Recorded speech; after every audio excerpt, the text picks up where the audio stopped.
ನನ್ನ ಹೆಸರು ರಾಜ್ ಶೆಟ್ಟಿ ಅಂತ. ನನ್ನ ಒರಿಜಿನಲ್ ಹೆಸರು, ಪಾಸ್ಪೋರ್ಟ್ ಹೆಸರು ವರದರಾಜ್ ಮಂಜಪ್ಪ ಶೆಟ್ಟಿ. ನಿಕ್ ನೇಮ್ ರಾಜ್ ಶೆಟ್ಟಿ ಅಂತ. ವರದರಾಜ್ ಅಂದರೆ ತುಂಬ ದೊಡ್ಡ ಹೆಸರು, ಅದಕ್ಕೆ ನಿಕ್ ನೇಮ್ ಮಾಡಿದ್ದು. ಹೊರಗಿನೂರಿನಲ್ಲಿ ನಾನು ಇರೋದರಿಂದ ನಿಕ್ ನೇಮ್ ಅಂತ ರಾಜ್ ಶೆಟ್ಟಿ ಅಂತ ಇಟ್ಕೊಂಡದ್ದು.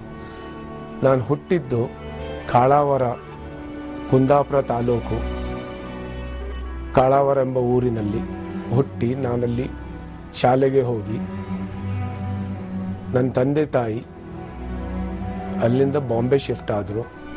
ಬಾಂಬೆಯಲ್ಲಿ ನನ್ನ ತಂದೆ ಸಣ್ಣ ಪುಟ್ಟ ಕೆಲಸ ಮಾಡ್ತಿದ್ರು.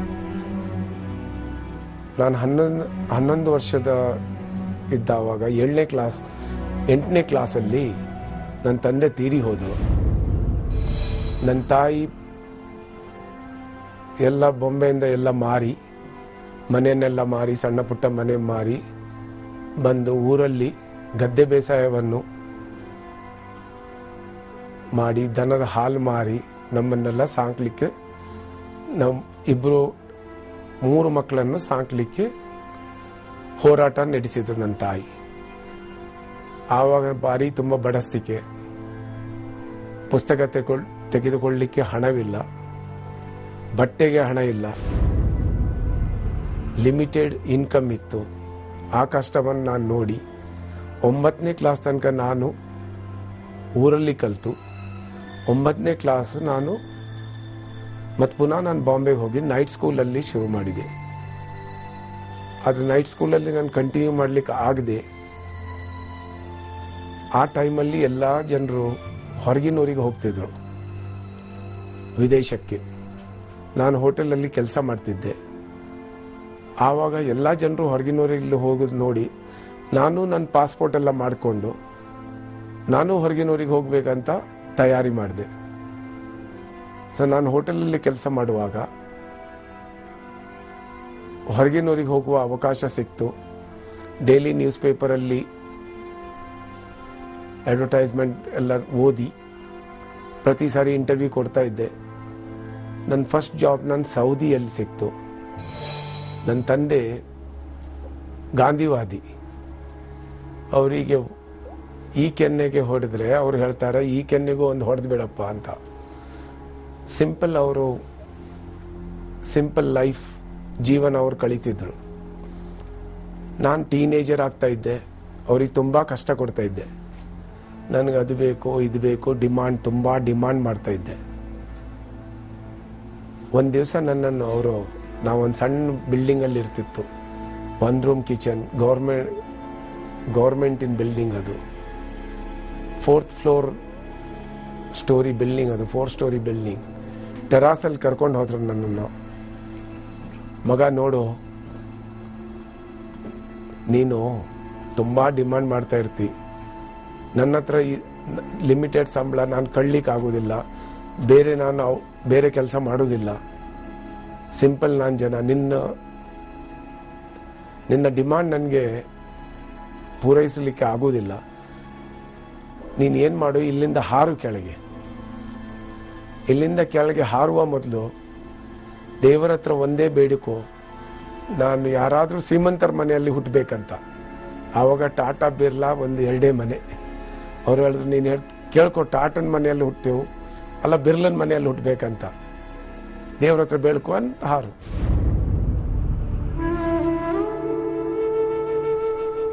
ನಾನು ನನ್ನ ತಂದೆ ಮುಖ ನೋಡಿದೆ, ನಾನು ತುಂಬ ಅಳು ಬಂತು. ಅಳದೆ, ನಾನು ಮರಕಿದೆ. ನಾನು ನನ್ನ ತಂದೆಗೆ ಹೇಳಿದೆ, ನನ್ನ ತಪ್ಪಾಯಿತು, ನಾನು ನಿಮ್ಗೆ ಈ ರೀತಿ ಡಿಮಾಂಡ್ ಮಾಡೋದಿಲ್ಲ, ನನಗೆ ಗೊತ್ತಿರಲಿಲ್ಲ.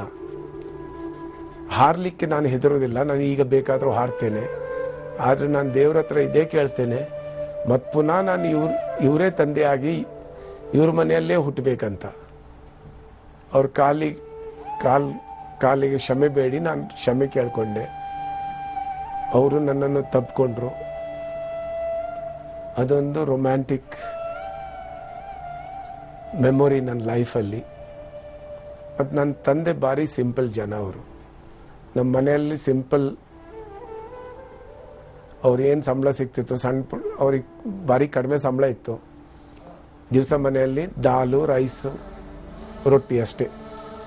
ಸಿಂಪಲ್ ನಾವು ಊಟ ಮಾಡ್ಬೋದು. ಲಕ್ಸುರಿ ಊಟ ಅನ್ನೋದು ಇಲ್ವೇ ಇಲ್ಲ, ನಾವು ನೋಡಲೇ ಇಲ್ಲ. ನಮ್ಮ ತಂದೆ ತೀರ್ಕೊಂಡಾಗ ನನ್ನ ತಾಯಿ ತುಂಬ ಯಂಗ್ ವಯಸ್ಸಿನವರು. ನಮ್ಮನ್ನು ರಸ್ತೆ ಮೇಲೆ ಹಾಕದೆ ಅವರು ಪುನಃ ಮದುವೆ ಆಗ್ಬೋದಿತ್ತು ನಮ್ಮನ್ನೆಲ್ಲ ಬಿಟ್ಟು. ಅವ್ರ ಸ್ವಾರ್ಥವನ್ನು ನೋಡದೆ ಈ ಮಕ್ಕಳನ್ನು ನಾನು ಹೇಗೆ ಬಿಡಲಿ ಅಂತ ನಮ್ಮನ್ನೆಲ್ಲ ಕಟ್ಕೊಂಡು ಬಂದರು. ನಾವು ಒಂದು ಟ್ರಕ್ ಮಾಡಿಕೊಂಡು ನಮ್ಮ ಮನೆ, ಸಣ್ಣ ಪುಟ್ಟ ಮನೆ ಎಲ್ಲ ಮಾರಿ ನಮ್ಮನ್ನೆಲ್ಲ ಕಟ್ಕೊಂಡು ಕಾಳಾವರಕ್ಕೆ ಬಂದರು. ಕಾಳಾವರದಲ್ಲಿ ನಮ್ದೊಂದು ಸಣ್ಣ ಜಮೀನಿತ್ತು. ಅದರಲ್ಲಿ ನಾವು ಗದ್ದೆ ಬೇಸಾಯ ಮಾಡ್ಲಿಕ್ಕೆ ಶುರು ಮಾಡಿದ್ದೇವೆ. ಗೊಬ್ಬರ ಹೊರಿಯೋದು, ನಾವು ಶಾಲೆಯಿಂದ ಬಂದ ನಂತರ ನಮ್ಮ ಕೆಲಸ ಗೊಬ್ಬರ ಹೊರಿಯೋದು, ಅಗೆ ಹೊರಿಯೋದು, ಸುಗ್ಗಿ ಮಾಡೋದು, ಸುಗ್ಗಿ ನೀರು ಹಾಕೋದು, ಇದೆಲ್ಲ ಕಷ್ಟದ ಕೆಲಸ. ಶಾಲೆಗೆ ಬಂದು ನಾವು ಇದೆಲ್ಲ ಮಾಡಬೇಕಾಗ್ತಿತ್ತು. ಮುಂಬೈ ಅಂದರೆ ಭಾರಿ ಕಷ್ಟದ, ಭಾರಿ ಸಿಟಿ. ಅಲ್ಲಿ ಯಾರನ್ನು ಮಾತಾಡ್ಸೋದಿಲ್ಲ. ಮಾಯಾನಗರಿ. ರಾತ್ರಿ ಶಾಲೆಗೆ ನಾನು ಹೋಗ್ತಿದ್ದೆ, ದಿನದಲ್ಲಿ ಕೆಲಸ ಮಾಡ್ತಿದ್ದೆ.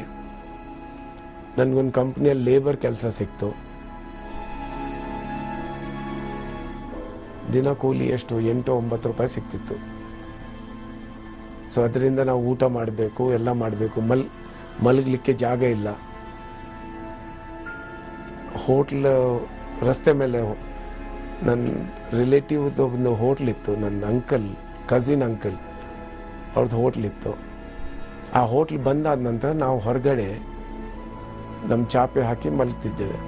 ಅದೇ ರೀತಿ ಒಂದೂವರೆ ವರ್ಷ ನಾನಲ್ಲಿದ್ದೆ. ಎಲ್ಲ ದಿವಸ ಕಷ್ಟನೇ. ದಿವಸ ನಾವು ಹೊಟ್ಟೆ ತುಂಬ ಊಟ ಮಾಡ್ಲಿಕ್ಕೆ ಆಗ್ತಿರ್ಲಿಲ್ಲ. ಅಂದ್ರೆ ಆ ಟೈಮಲ್ಲಿ ನಾವು ready to face any kind of problem. Mind ತುಂಬ ಸೆಟ್ ಆಗಿತ್ತು. ದೇವ ನೀನು ಏನು ಕಷ್ಟ ಕೊಟ್ಟಿದ್ರು ನಾನು ರೆಡಿ ಆಗಿದ್ದೇನೆ ಅದನ್ನು ಸಹಿಸಲಿಕ್ಕೆ.